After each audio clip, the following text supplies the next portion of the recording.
Olá, amigos do LAC Concursos, estamos aqui para mais uma aula de atualidades com o professor Marcelo. Eu gravei aquela primeira, falo mesmo aqui, né, moçada, na sequência, eu gravei a primeira do Zika vírus, que foi aquela coisa mais nacional, gravei essa, e aí eu falei, bom, uma nacional, uma internacional, né? Então agora o que vem? Agora vem a COP21. Ah, COP21 teve aquele negócio de aquecimento global, exatamente, é por aí. Então nós vamos para a COP21, que a gente tem que abordar aqui. Tá joia, moçada, beleza? Então vamos lá. Gente, presta bem até a conferência do clima, né? Eu sei que tem gente que vai falar, pô, Marcelo, de novo essa aula? Não, eu já... Gente, é tal história. É porque eu vou ter que chegar no que aconteceu agora. Então eu faço histórico para todo mundo, porque não tem como. Acho que funciona como uma aula, até de revisão. E também tem colegas concursandos que estão pegando agora os módulos do LAC Concursos. Então acho que eu tenho essa obrigação de repassar. Então se for uma revisão para você, pô, eu agradeço a paciência. Espero que você aproveite de novo. Porque lá no final tem a parte que é justamente de atualidades, que a gente vai discutir o que foi feito agora. Tá certo? Beleza? Então vamos lá, contando com a paciência de todos vocês, vamos lá. Pessoal, olha só, no ano passado, a gente já teve isso aqui, ó. 2014 pode ser o ano mais quente da história, desde 1850, tá? Segundo a Organização Meteorológica Mundial, que é uma agência da ONU, tá certo? Então havia essa previsão aqui, e não era uma previsão feita baseada em chutômetro, não. Entendeu? A questão é que você tinha dados que indicavam que a temperatura nos 10 primeiros meses de 2014 ficou em 14,57 graus Celsius, tá? Um valor meio grau Celsius maior do que a anterior de 2010, quer dizer, meio grau Celsius maior que a média e 0,01 bem pequena que o ano mais quente até então de 2010. Esses dados foram coletados a partir do NOAA. O NOAA é o National Oceanic and Atmospheric Administration dos Estados Unidos, certo? Que é a Agência Americana Oceânica e Atmosférica, tá? E do Met Office da Universidade de East Anglia, no Reino Unido. Além dos dados da National Aeronautic and Space Administration, que é a NASA, tá? É bom lembrar, moçada, que 2014 estaria aparecendo aqui como o ano mais quente da história, tá? Agora, os outros anos, os últimos recordes foram 98, 2005 e 2010. Então, se a gente está considerando 2015, de 98 para cá, são 17 anos. São 17 anos. 2015 para cá. De 98 para cá. Perdão. Então, nesses 17 anos, você tem 4 dos anos mais quentes de todos os tempos. Em 17, 4. Então dá aproximadamente 25%. Tá? 1/4. Tudo bem? Beleza. Agora, quando você acha que não pode piorar, aí é que piora. Junho de 2015 foi o ano mais quente já registrado no planeta. Aqui, ó, se unindo a março e maio, tá? Que também bateram recordes de calor. Tá? Pá, Marcelo, bem que eu senti, rapaz, esse ano foi quente pra caramba, eu sabia. Foi no mês de junho, rapaz, pelo amor de Deus, tava insuportável. Pois é, mas pode piorar. Julho foi mais quente ainda. E você lembra aquela temperatura média de 14,57? Ela subiu para 16,61 nesse mês. Nesse mês. Tá? De novo, segundo o NOAA, lá dos Estados Unidos. Certo? A temperatura ficou 0,81 graus Celsius mais quente que a média do século XX. Tá ok? Beleza? As medições são feitas desde 1880, mas especialistas afirmam que é possível concluir que as atuais médias superam a dos últimos 4.000 anos. 4.000 anos. Certo? Beleza? 40 séculos. Tá joia? Muito bem. Então, julho 2015. Pessoal, vocês sabem que existe uma diferença muito clara nas definições de tempo e clima. Se eu pedir para qualquer um de vocês que está me assistindo, de repente dá um pulo aí na janela, você vai lá na janela e olha lá fora. Você tem que responder para mim como é que está, o tempo ou o clima? Não, mas se eu for olhar a janela para ver como está lá fora, eu vou responder para você como é que está o tempo. É por isso que Jornal da Band, Jornal da Record, Jornal Hoje, Jornal Nacional tem a menina da previsão do tempo. Certo? Exatamente. Então, tempo é momento. Tempo é como a atmosfera se comporta naquele momento que você observa. O clima não. O clima é o conjunto de características meteorológicas de uma determinada região. É uma sucessão de determinados estados de tempo por um período prolongado. O que eu estou dizendo é o seguinte: o tempo, por exemplo, pode mudar em meia hora. Muitos de nós aqui chegamos em casa, vamos me aprontar para sair para a festa. Na hora que você foi sair, estava chovendo. O que você fala? O tempo mudou. O tempo mudou. Num espaço muito curto, a condição atmosférica sofreu uma alteração. Beleza. O clima pode mudar? Pode. Não de um ano para o outro. Só se você tiver um evento cataclísmico, principalmente provocado por forças externas. Tipo aquele negócio de asteroide bater na Terra, extinção de dinossauro. Esse é um fenômeno extremo. Então o clima ele não muda de um ano para o outro. O que você pode falar é, por exemplo, que esse ano choveu mais, esse ano choveu menos. Esse ano está mais quente, esse ano está mais frio. E existem fatores aqui dentro que influenciam nisso. É o ninho, laninha, etc. Então de um ano para o outro é muito difícil você ter uma mudança radical do clima. Por exemplo, eu vou descrever Cuiabá, que muitos de repente aqui conhecem minha cidade. Cuiabá é uma cidade tropical, o clima tropical é quente o ano inteiro, tem poucos dias de frio por ano, no máximo uns 10 a 15 intercalados, não é direto, certo? É tipo assim, 3 dias de frio, aí esquenta de novo, passa um mês, esfria. Esse ano aqui, por exemplo, não teve inverno, foi quente pra caramba, muito quente. E aqui, o inverno é seco e o verão é chuvoso. Como boa parte do Brasil, Goiânia, Brasília, Campo Grande, certo? Uberlândia, Uberaba, Anápolis, certo? Até mesmo Belo Horizonte, se bem que Belo Horizonte é clima tropical de altitude, mas tudo bem. Chove no verão, mas seca no inverno, certo? É mais ou menos assim. Então esse é o clima aqui de Cuiabá. Então desde que eu me entendo por gente, sempre foi assim, certo? Agora, significa que o clima pode mudar? Pode, mas para você afirmar que o clima está mudando, você precisa de dados, medições, por um período muito mais prolongado. Você entendeu? Que é o padrão que a gente está querendo mostrar ali. Aquele ali é o padrão.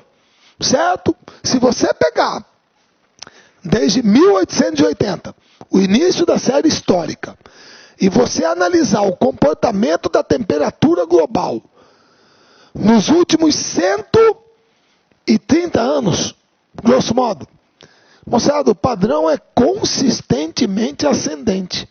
Você percebe que tem ciclos aqui de queda tal, mas ele é consistentemente ascendente. Como que você vai falar que não tem nada aí? Marcelo, por que tem essas quedinhas aqui de vez em quando? Pessoal, isso é uma coisa que de repente a turma vai até achar meio esquisito, mas é verdade. Isso aqui, se você analisar a temperatura mundial ao longo do tempo, desculpa, está em inglês, tá? Você vai perceber que você tem ciclos de aquecimento, resfriamento, aquecimento, resfriamento, aquecimento, resfriamento, aquecimento, resfriamento. Nós estamos aqui. Pessoal, perdão, você vai perceber que todos esses ciclos aqui, ó, todos esses ciclos de queda de temperatura, todos eles estão associados a intensa atividade vulcânica. Vulcânica, por incrível que pareça. A atividade vulcânica ajuda a dar uma refrescada no planeta pela quantidade de cinza, pela quantidade de material particulado que essas erupções lançam na atmosfera, principalmente quando são erupções em larga escala, tipo a do Krakatoa, certo? A do Vesúvio, a do Pinatubo nas Filipinas. Então é muita cinza na atmosfera. Isso ajuda a filtrar os raios solares, a bloquear um pouco os raios solares e você pode ter uma queda de temperatura, certo? Então existe essa alternância, entendeu? Mas só que vocês estão vendo que o padrão é consistentemente ascendente. Então a partir do momento que o pessoal teve acesso a esses dados, o que aconteceu? A Organização das Nações Unidas, a ONU, resolveu criar o painel intergovernamental sobre mudanças climáticas, o IPCC, Intergovernmental Panel on Climatic Changes, tá? Beleza? Então isso aqui está dentro do Programa das Nações Unidas para o Meio Ambiente, o PNUMA. Tá? Marcelo, o que esse painel intergovernamental sobre mudança climática faz? Ele pesquisa a mudança climática. Certo? Ele é um painel porque todo mundo pode, pesquisadores de todo mundo podem participar dele, certo? E publicar trabalhos, pesquisas que contribuam para o estudo da mudança climática. E ele é intergovernamental porque ele é da ONU, todos os países membros podem participar, indicando pesquisadores, cientistas, estudiosos sobre mudança climática. Tá? O painel, ele trabalha com 3 grupos, ele tem 3 grupos de trabalho. Grupo de trabalho 1, avalia os aspectos científicos do sistema climático e de mudança do clima. Grupo de trabalho 2, avalia a vulnerabilidade dos sistemas socioeconômicos e naturais diante da mudança climática e as possibilidades de adaptação. Grupo 3, avalia as opções que permitiriam limitar as emissões de gases do efeito estufa, que são os GEs. Então, são 3 grupos de trabalho. Tá? Nesses 3 grupos, em cada grupo, você tem um representante de um país desenvolvido e um representante de um país em desenvolvimento, como 2 presidentes. São 2 presidentes, um de cada grupo. Tá? Beleza? E quais são os temas nos quais eles preparam relatórios?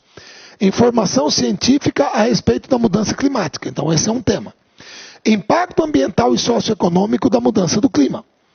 Terceiro tema, formulação de estratégias de resposta, mitigação e adaptação. O que é mitigação? Diminuição, atenuação. Certo? Então, você elabora relatórios de análise baseados nesses 3 temas. Tá ok? Isso é o IPCC. Muito bem. Quando aconteceu no Rio de Janeiro, isso foi no governo Fernando Afonso Collor de Mello, quando aconteceu a Rio 92, ou ECO 92, que foi a Conferência Mundial da ONU sobre Meio Ambiente e Desenvolvimento. Então, dentro dela, a gente teve a Convenção Quadro das Nações Unidas sobre Mudança do Clima. Houve sobre mudança do clima, uma convenção, uma conferência sobre isso. E nessa conferência, o pessoal do IPCC apresentou os seus trabalhos, certo? Tinha sido criado em 88, tudo que eles tinham estudado sobre isso. E eles colocaram como uma coisa possível, se nada fosse feito, a ocorrência de uma mudança climática em escala global com a elevação da temperatura média do planeta. Certo? Ou seja, um agravamento do efeito estufa, uma exacerbação do efeito estufa, que o pessoal vem chamando de aquecimento global. Lembrando, pessoal, que efeito estufa, biologicamente falando, o efeito estufa é um fenômeno natural e necessário à sobrevivência dos seres vivos na superfície terrestre. Ele é parte é uma das funções da atmosfera regular a temperatura no planeta, mantê-la adequada à nossa sobrevivência. Agora você pode ter um agravamento, uma exacerbação, um aumento do efeito estufa devido à emissão de gases estufa na atmosfera. Certo? E isso é o que o pessoal vem chamando de aquecimento global. Então, a turma do IPCC colocou aqui que isso era plausível, era possível. Certo? Então a resposta a isso foi o Protocolo de Kyoto de 97. Certo? Beleza? Um tratado internacional com compromissos mais rígidos para a redução da emissão dos gases que agravam o efeito estufa. É isso. Tá? Ele foi aberto para assinaturas em 11 de dezembro de 97. Mas eu não estou entendendo, o protocolo foi aberto para assinaturas. Meu querido, é assim, o protocolo de Kyoto é como se fosse um livro, uma apostila que eu entrego para você. Aí você é um documento. Aí você vai pegar aquilo ali e você vai ler. Certo? Quais são os princípios dele, os objetivos, certo? As propostas e tal. Se você concorda, você assina. Você entra. Se você não concorda, você não assina. Você sabe que o protocolo de Kyoto, por exemplo, tem um calcanhar devagarzinho. Qual é? Os dois maiores poluidores do planeta não são signatários, Estados Unidos da América e China. Eles não são signatários do protocolo. O protocolo foi aberto para adesão em 97 e ele entrou em vigor em 2005, depois que a Rússia ratificou o protocolo em fevereiro de 94, certo? Para ele entrar em vigor, era necessário que 55 países que juntos produzem 55% das emissões do planeta o ratificassem. Então, depois que esses 55, vamos botar assim, grandes poluidores, responsáveis por 55% da emissão de gases de efeito estufa, ratificaram o protocolo, aí ele entrou em vigor. Certo? Aí ele entrou em vigor. Qual é o objetivo dele? O principal objetivo, redução dos gases do efeito estufa, é reduzir a emissão de gases do efeito estufa em 5,2% em relação aos níveis de 1990. Então você pega o nível de emissão de gases estufa até 90. Então aqui está o parâmetro. Vamos reduzir em 5,2% em relação a isso. Até 2012. Ah, Marcelo, pelo amor de Deus, nós estamos em 2015. Calma, o protocolo já foi prorrogado até 2020. Ele já foi prorrogado. Certo? Beleza? As metas de redução, elas não são homogêneas. Por quê? Porque os países não poluem da mesma maneira. Então, num primeiro momento no protocolo, países em desenvolvimento, até mesmo como Brasil, México, Argentina e Índia, não receberam metas de redução de emissão. Nós não tínhamos. Só os países mais desenvolvidos, grandes poluidores, tipo França, Alemanha, Reino Unido, Japão, esses tinham metas de redução. Certo? São anexos diferentes do protocolo. Tá? Países de anexos diferentes. Você tem os países desenvolvidos, são os grandes poluidores, e os países menos desenvolvidos, certo? Que não receberam cotas para redução de emissão de gases. Tá ok? Beleza? Muito bem.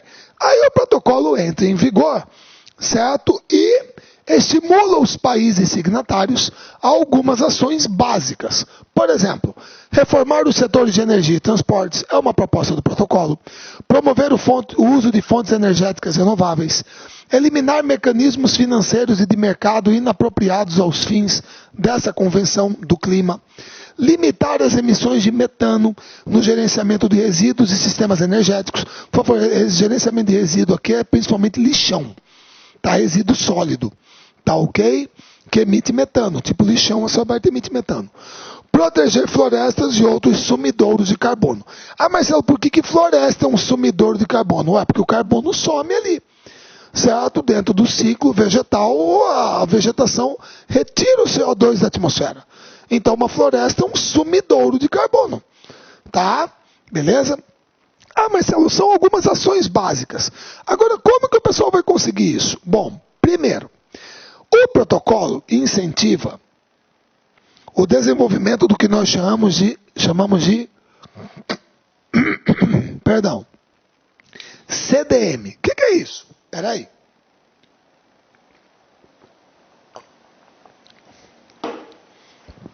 O CDM também pode ser conhecido como MDL. Marcelo não aliviou em nada, é só sigla. Vai lá, o que é isso aí? CDM é Clean Development Mechanism, ou Mecanismo de Desenvolvimento Limpo. Ô Marcelo, o que é o Mecanismo de Desenvolvimento Limpo? Cara, é tudo aquilo que resulte numa menor emissão de gases do efeito estufa. É você desenvolver energia eólica, geotérmica, biomassa, biocombustíveis, solar, maré motriz, hidráulica. É mecanismo limpo. Perdão, é você desenvolver um novo catalisador que polui menos nos automóveis, certo? Um novo filtro para a emissão de poluentes em fábricas. Isso é mecanismo de desenvolvimento limpo. E se você desenvolve isso e você emite menos gases de estufa, então você tem direito a uma redução certificada de emissões, ou um certificado de emissões reduzidas, que dá direito a você de comercializar o que nós conhecemos como créditos de carbono. Ah, quer dizer que pelo fato de eu poluir menos, eu desenvolvi um mecanismo que eu poluo menos, então eu recebo créditos pela quantidade de gases de estufa menos que eu emito na atmosfera. Exato. É um crédito de carbono. Certo? Esse crédito de carbono, ele pode ser comercializado na Bolsa de Mercadorias e de Futuros aqui no Brasil, na Chicago Climate Exchange, lá em Chicago, é uma bolsa do clima. Você pode comercializá-lo, certo? O preço dessa permissão negociado no mercado deve ser necessariamente inferior ao da multa que o emissor deveria pagar ao poder público por emitir GEE. Por exemplo, vamos supor que você emitiu, é de um país desenvolvido, você tem uma cota de emissão de poluentes. Você emitiu acima dessa cota, certo? Isso vai te dar uma multa de tantos mil dólares. Como que você pode fazer para evitar a multa? Você compra créditos de carbono de um país que emitiu menos, ou de uma outra empresa que emitiu menos. Certo? Então você vai ter uma compensação financeira por preservar o meio ambiente ou por desenvolver um mecanismo de desenvolvimento limpo. É isso. É você gerar uma compensação financeira para isso. Certo? Beleza? Agora aí tem que ficar bem claro que aqueles países ou indústrias que não conseguem atingir as metas de reduções e de emissões, esses é que tornam-se compradores de créditos de carbono. Aqueles que conseguem diminuir podem vender no mercado nacional ou internacional esses créditos, certo? Ah, Marcelo, e como que eu vou saber quanto que é um crédito? Bom, o valor no mercado hoje não adianta me perguntar, eu não sei. Se você quiser dar uma pesquisada em casa. Mas o parâmetro aqui é o seguinte. Todos esses que vocês estão vendo aqui, ó, dióxido de carbono, metano, óxido nitroso, os hidrofluorcarbonetos, perfluorcarbonetos, hexafluoreto de enxofre, todos eles são gases do efeito estufa. Mas para efeito de referência, para referência, estabelece-se que uma tonelada equivalente de CO2, que é o mais abundante gás estufa, uma tonelada equivalente de CO2 equivale a um crédito de carbono. Então, se você tem uma empresa que, de repente, durante um ano, conseguiu emitir 150 toneladas equivalentes de dióxido de carbono a menos do que você emitia antes, você tem 150 créditos de carbono que você pode comercializar no mercado. Ah, e por que os outros números aqui são diferentes? Aí é que está. Os gases estufa, eles não têm a mesma capacidade de retenção de calor. O pessoal escolheu o dióxido de carbono porque ele é o mais abundante, certo? E ele é o que retém, por incrível que pareça, menos, tá? Por exemplo, o metano, ele retém 21 vezes mais calor que o dióxido de carbono na atmosfera. Então, se você tirar da atmosfera uma tonelada de metano, é a mesma coisa que você tirar 21 toneladas de dióxido de carbono. Então, uma tonelada de metano te dá direito a 21 créditos de carbono. Uma tonelada de óxido nitroso, 310 créditos de carbono, porque o óxido nitroso retém 310 vezes mais calor que o dióxido de carbono. Olha o hexafluoreto de enxofre. Uma tonelada de hexafluoreto de enxofre te dá direito a 23.900 créditos de carbono. Certo? Beleza? Então esse mercado foi criado para incentivar a redução de emissões e você ter uma compensação financeira, poder comercializar esses créditos por poluir menos. Tá? Aí você tem também o RED, que é a redução de emissões por desmatamento e degradação. Bom, o nome já fala tudo. A questão aqui é você preservar os ecossistemas, florestas, principalmente do desmatamento, para que elas possam continuar a sequestrar, a retirar os gases de estufa, principalmente o CO2 da atmosfera. Então o objetivo aqui é reduzir a emissão por desmatamento e degradação. Isso também está dentro do protocolo. E você tem as ações nacionais apropriadas de mitigação, certo? NAMAs. O que é isso? Bom, aqui são políticas e ações públicas. Aqui é principalmente a parte do governo para reduzir a emissão de gases de efeito estufa. Pessoal, nesse sentido, eu poderia citar duas para vocês aqui, tá? Duas.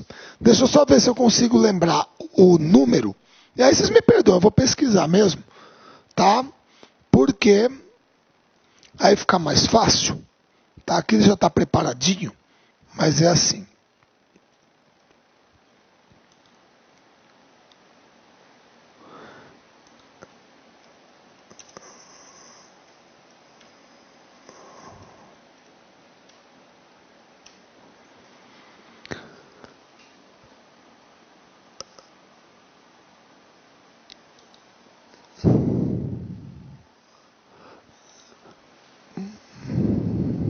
Aqui, ó, vocês me perdoem.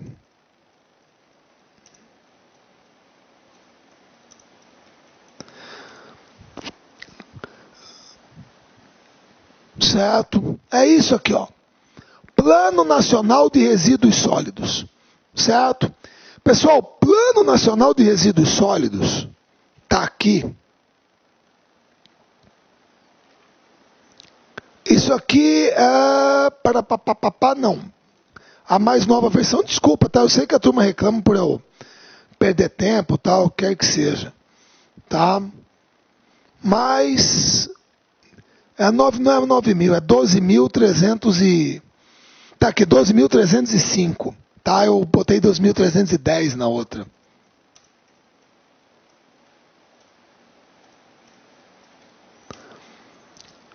Tá aqui, ó. A lei número 12.305 é essa aqui, ó.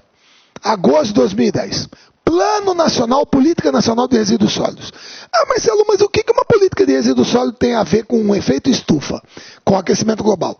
Pessoal, o problema é que um dos objetivos principais desse plano aqui é erradicar do Brasil lixões. Fazer com que você tenha a maioria do pessoal adequando, coletando e acondicionando adequadamente o resíduo sólido, certo? Em aterro sanitário, para evitar o lixão, que é um grande emissor de metano na atmosfera. Então, isso aqui é parte daquele NAMAS. Isso aqui é uma ação nacional apropriada de mitigação. E você vê que é da parte do poder público. É da parte do poder público. Então, o poder público é que tem que fazer isso aqui, certo? Uma outra, só para você ter uma ideia, eu não vou pelo número, senão aí eu vou errado de novo, né?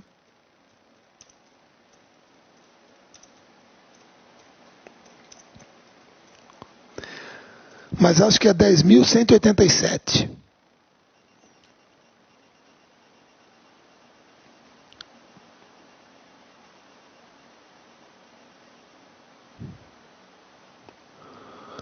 Perdão.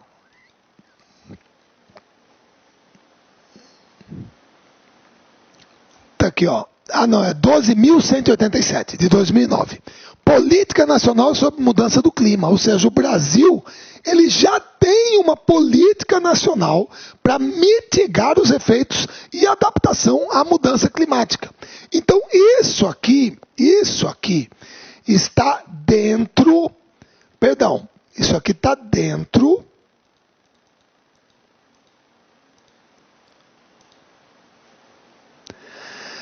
dessas ações nacionais apropriadas de mitigação, tá? Então isso aqui é parte, está presente dentro do protocolo, que os países se comprometem a adotar políticas públicas apropriadas para mitigar os efeitos, certo, da emissão de gases de estufa, tá? Então tudo isso está dentro do protocolo.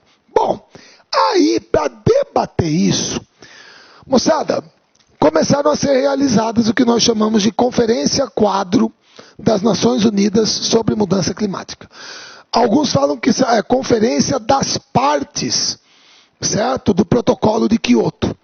Então ficou COP, Conference of Parties. Então a Conferência das Partes do Protocolo de Kyoto ou Conferência das Nações Unidas sobre Mudanças Climáticas.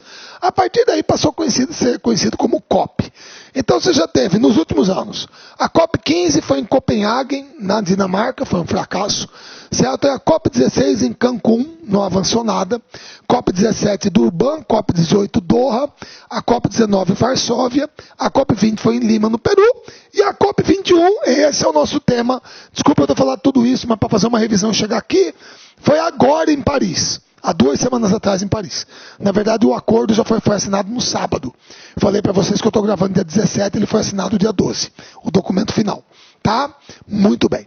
Então, foi a COP, se eu não me engano, a COP22 já está marcada, todo ano tem, final do ano. A COP22 eu acho que é em Marrocos. Vai ser no Marrocos, no ano que vem. Muito bem. Então, a COP21 marcada para Paris esse ano. Como é que é? A nossa posição anunciada foi essa. Antes da gente ir para a COP21, tá? Meta do Brasil é reduzir a emissão de gás em 43% até 2030, tá? 43%. Isso aí a gente afirmou quando ela estava visitando os Estados Unidos, se eu não me engano, em setembro, certo? Como que nós vamos fazer isso? Bom, levando em conta o total de emissões em 2005 do Brasil, 2 bilhões de toneladas de CO2. A meta representaria emitir 1,28 bilhões em 2025 e 1,15 bilhões em 2030. Então a gente reduziria de 2 bilhões de toneladas de CO2 para 1 bilhão 150 milhões até 2030. Tá? Até 2020. Primeiro, fim do desmatamento ilegal. Queremos acabar com o desmatamento ilegal até 2020. Pessoal, presta bem atenção, isso é meta. Tá? Isso é meta. A gente tem que entender que numa negociação é assim, isso é uma proposta. Esse é um objetivo do governo brasileiro, a gente tem esse objetivo. Desmatamento zero, ilegal, zero, até 2020. Perdão, quando chegarmos em 2020, nós vamos ter que avaliar tudo que nós fizemos. É que nem aquela história, eu não dei uma aula, porque não é atualidades, eu não dei uma aula de blocos econômicos para vocês. Mas a União Europeia, essa que vocês conhecem hoje, todo mundo conhece, ela surgiu em 1957. 57. Tá? 57 são 58 anos atrás. Então a União Europeia está, se eu estou contando certo, ela está com 58 anos de idade. Quando a União Europeia foi criada, e ela se chamava Comunidade Econômica Europeia, já era o objetivo dela ter uma moeda única. Estava lá, no Tratado de Roma, ter uma moeda única, um banco central unificado. O problema é o seguinte, eles estabeleceram uma data para isso? Não, a gente vai trabalhando, certo? E conforme for, beleza, a gente vai fazendo as coisas. Em 2002, certo? Após a assinatura do Tratado de Maastricht, em 92, que aí mudou o nome para a União Europeia, em 2002, o pessoal resolveu adotar o euro, achou que as condições já eram adequadas, vamos adotar o euro, vamos? Nem todo mundo adotou. Todo mundo aqui está careca de saber que Reino Unido, Dinamarca, Suécia não adotam o euro. E outros países também agora do leste europeu que entraram mais recentemente. Certo? Não adotam. Significa que eles estão fora? Não, eles fazem parte da União Europeia. Só não resolveram adotar o euro. Isso pode ficar para um outro momento. Então, quando você tem uma negociação diplomática em nível internacional, muitas vezes você estabelece metas, objetivos que você vai procurar cumprir. Se chegou lá na data e você não conseguiu, você prorroga. O importante é você estabelecer uma meta, uma diretriz para você atingir. Certo? É que nem o protocolo de Kyoto, que eu falei agora há pouco. Reduzir em 5,2% até 2012. Chegou 2012. Conseguimos? Ainda não? Prorroga para 2020. Agora você tem que buscar atingir essa meta e trabalhar para isso. O que não dá é você, vamos fazer isso e fazer corpo mole. Então nós estamos propondo, e íamos com essa proposta, desmatamento ilegal zero até 2020. É uma proposta, certo? Outra, reflorestamento de 12 milhões de hectares. Tá?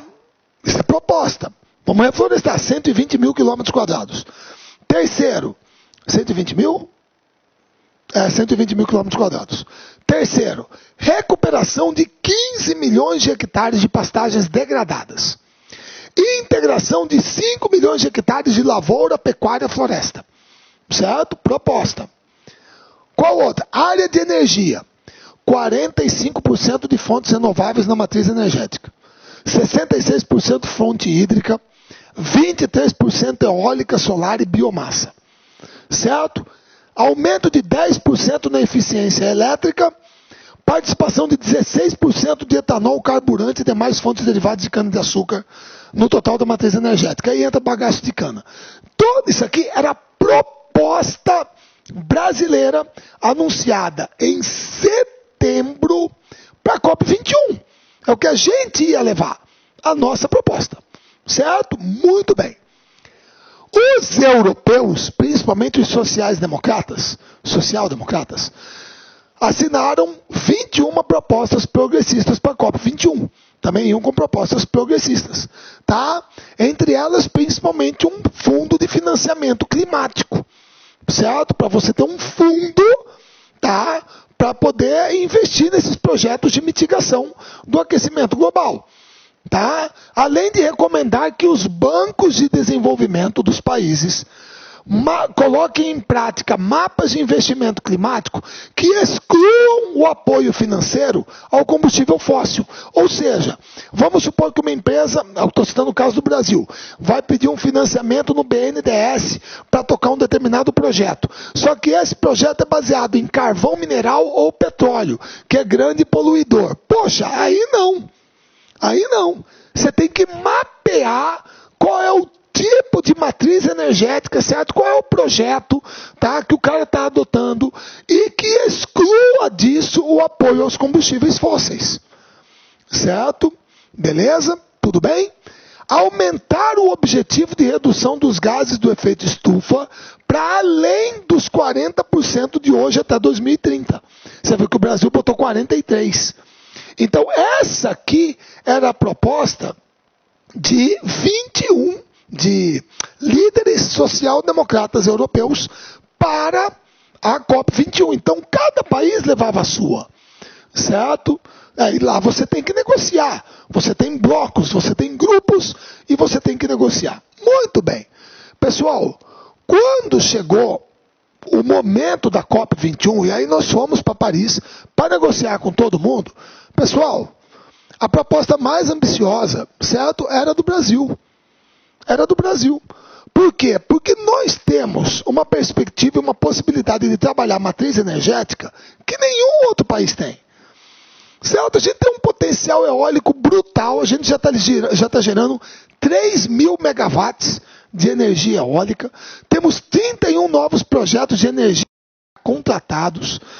Temos uma matriz hídrica, recursos hídricos, uma matriz hidrelétrica enorme à disposição, principalmente na bacia amazônica, certo? Também podemos trabalhar com biocombustível, principalmente o biodiesel e o etanol, certo? Então nenhum outro país tem esse perfil.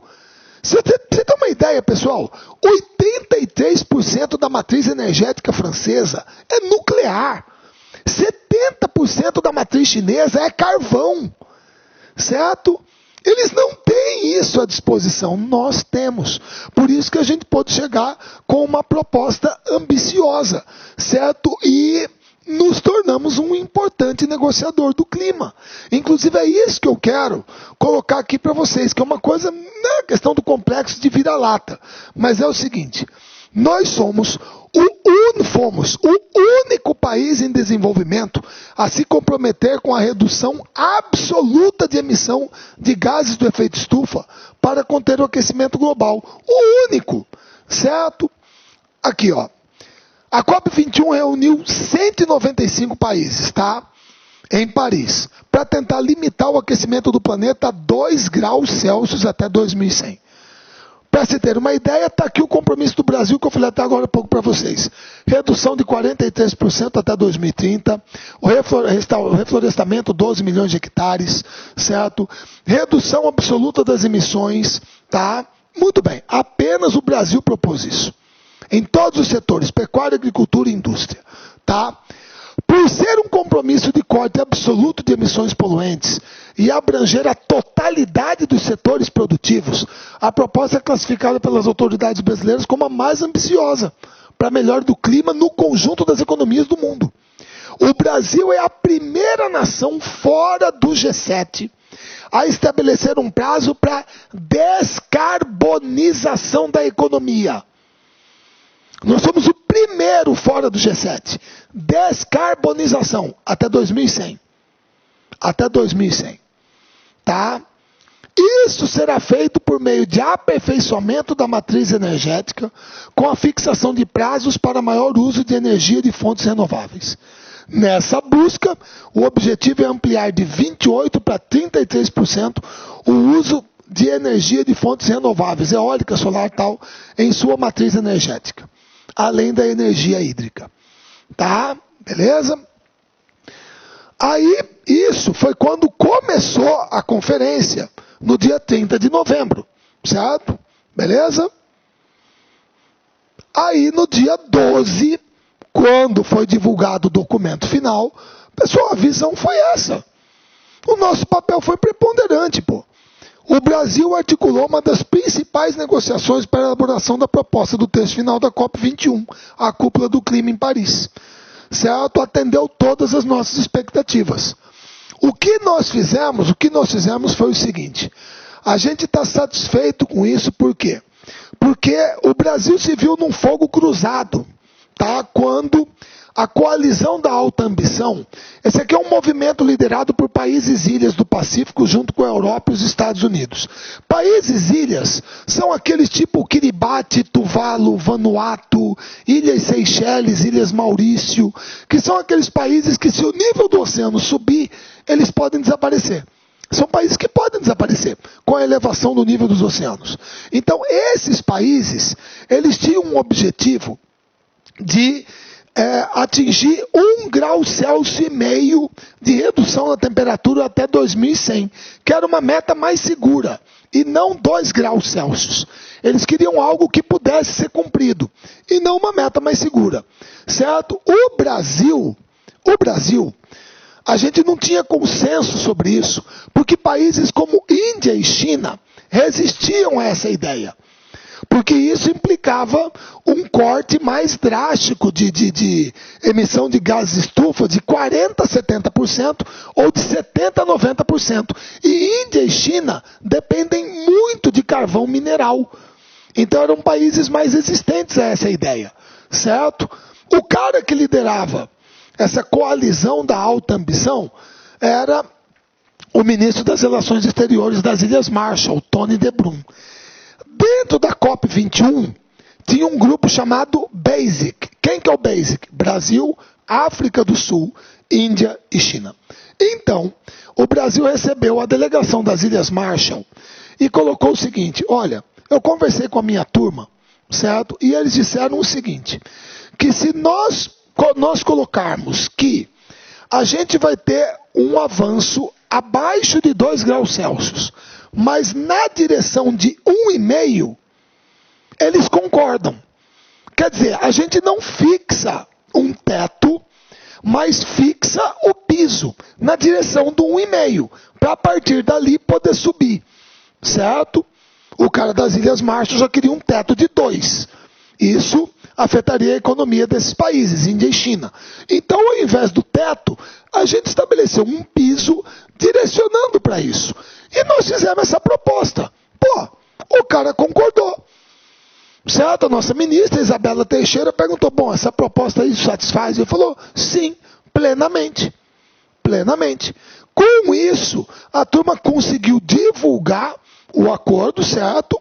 Foi fechado o acordo e no dia 12 saiu um documento de consenso. Um documento de consenso que melhorou muito o panorama que veio da COP15 lá de Copenhague, que tinha sido um fracasso lá na Dinamarca. Certo? Então, nesse ponto, o Brasil assumiu uma importância muito grande. Inclusive, e aí vem uma outra coisa, porque lá você tem o direito à voz.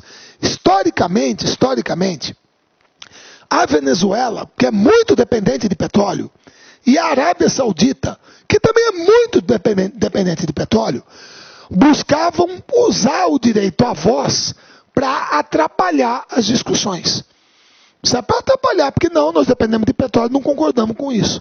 Só que aí a Venezuela, né, prometeu não atrapalhar, estava sob controle, e do outro lado a Arábia Saudita foi enquadrada pelos Estados Unidos e pelo bloco europeu. Então cada um atuou num lado. A Venezuela, parceiro nosso no Mercosul, membro, certo? E a Arábia Saudita, país aliado da Europa Ocidental, dos Estados Unidos. Cada um foi enquadrado. E com isso, o acordo saiu.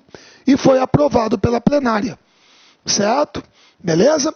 Aí as principais propostas dentro dessa plenária, desse documento final, que saíram da COP21 foram: o nome do documento é Transformando o Nosso Mundo, a Agenda de Desenvolvimento Sustentável para 2030. Então, qual é a proposta? Projeto de acordo para frear as mudanças climáticas com um aumento da temperatura média global inferior a 2 graus Celsius em relação aos níveis pré-industriais. E a urgência de conseguir prosseguir com os esforços em limitar o aumento da temperatura a 1 grau Celsius e meio. Certo? Então, teto e piso. Tá?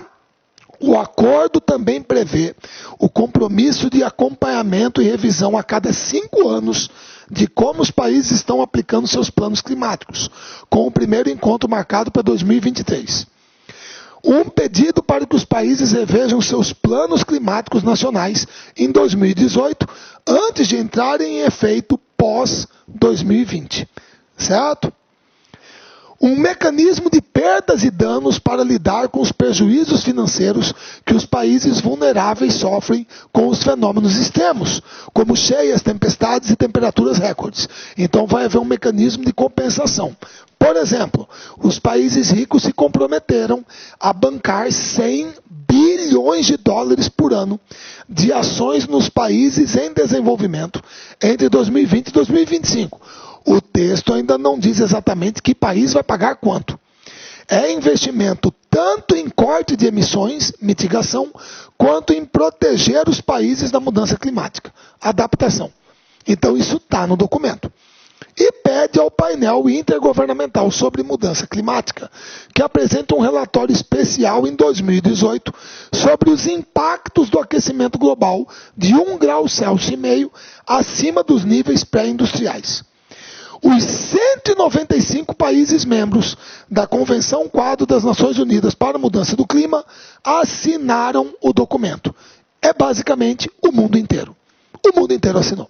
Então você conseguiu um documento de consenso, um panorama muito diferente, certo, do que você tinha no passado. Agora, é claro que existem críticas, certo? A gente conseguiu extrair duas assim, mais pontuais. Vamos lá. Primeiro, mostrado o conceito de desenvolvimento, na verdade, trata de crescimento econômico material, medido pelo PIB mundial e nacional. Esse desenvolvimento, crescimento, é insustentável. Certo? Que é o seguinte, pessoal, é assim, eu tenho muito aluno de primeiro ano do ensino médio, ainda dou aula em um colégio, eu dou aula para esse pessoal. O guri é desse tamanho, eu vou conversar com o cara e falar assim, ô guri, tem 14, 15 anos de idade.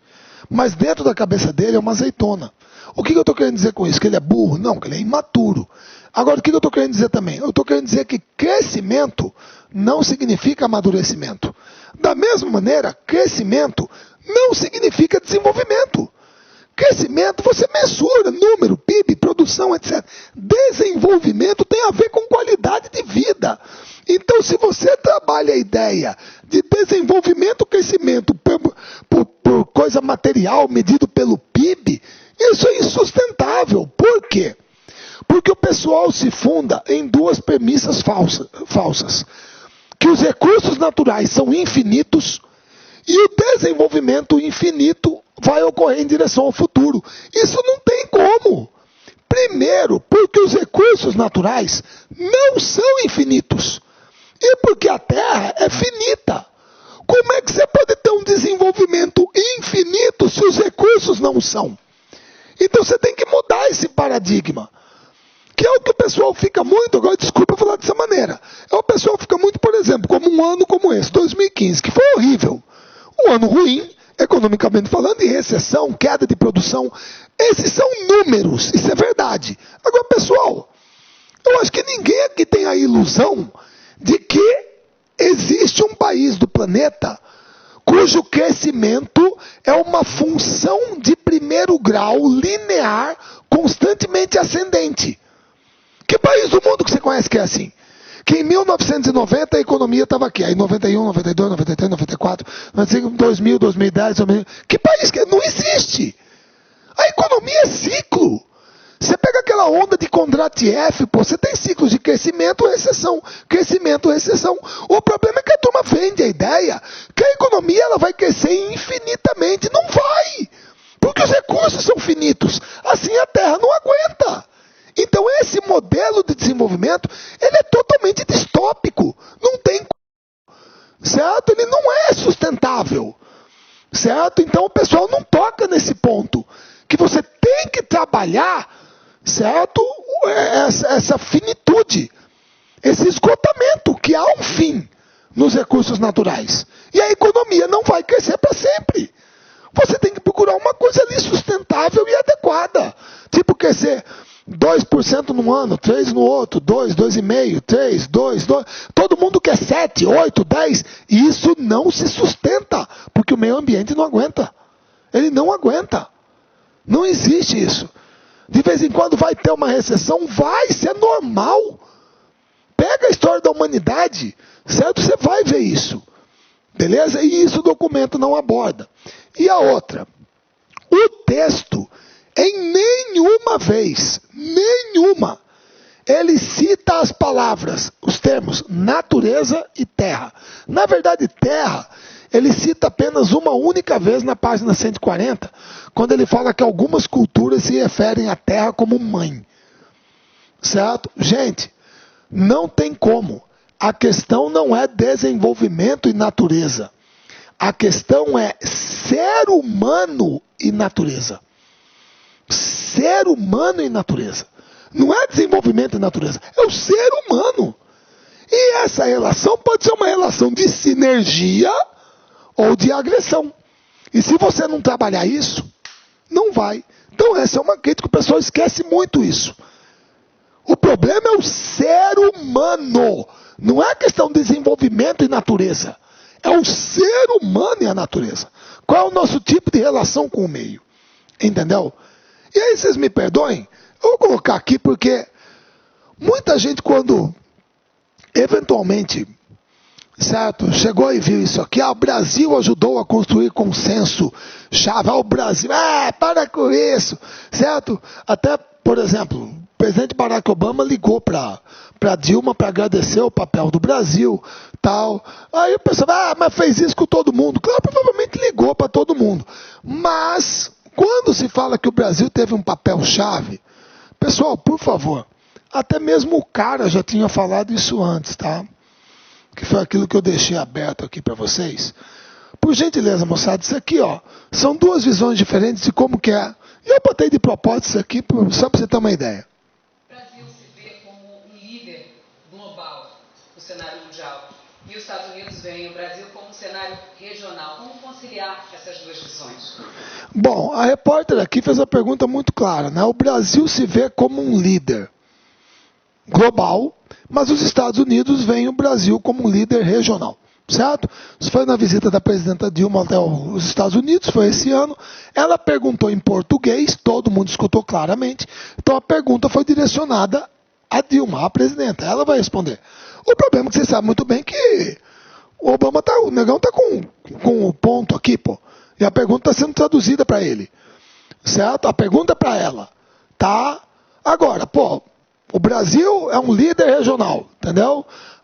Um líder quer ser um líder global, mas os Estados Unidos enxergam o Brasil como um líder regional. Cara, o presidente dos Estados Unidos está aqui, por que você não pergunta isso para ele? Como é que você sabe a opinião dele? Entendeu? Aí que eu boto o vídeo para a turma ver, tem como. Well, I'm actually going to answer part of the question you just asked the president. We view Brazil not as a regional power, but as a global power.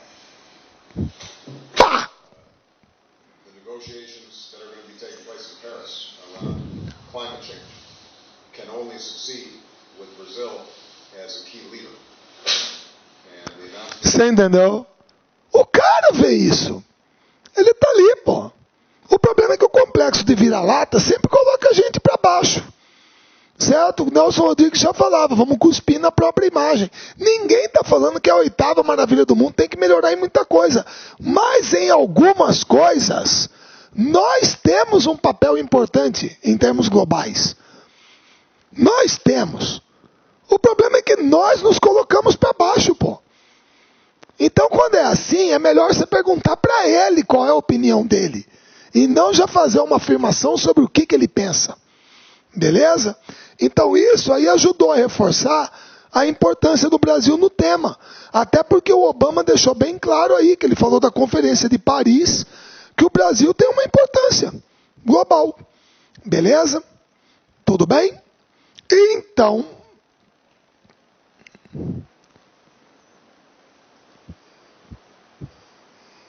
essa era a última que eu tinha para colocar para vocês, abordando a COP21, que aconteceu agora, certo? Quais foram os resultados dela, todo histórico, para se chegar até ela. Ela aconteceu agora, novembro, dezembro. Certo? O documento final saiu agora no dia 12. Tá bom? Beleza? Moçada, um prazer estar aqui novamente com vocês. Um grande abraço a todos e até a próxima.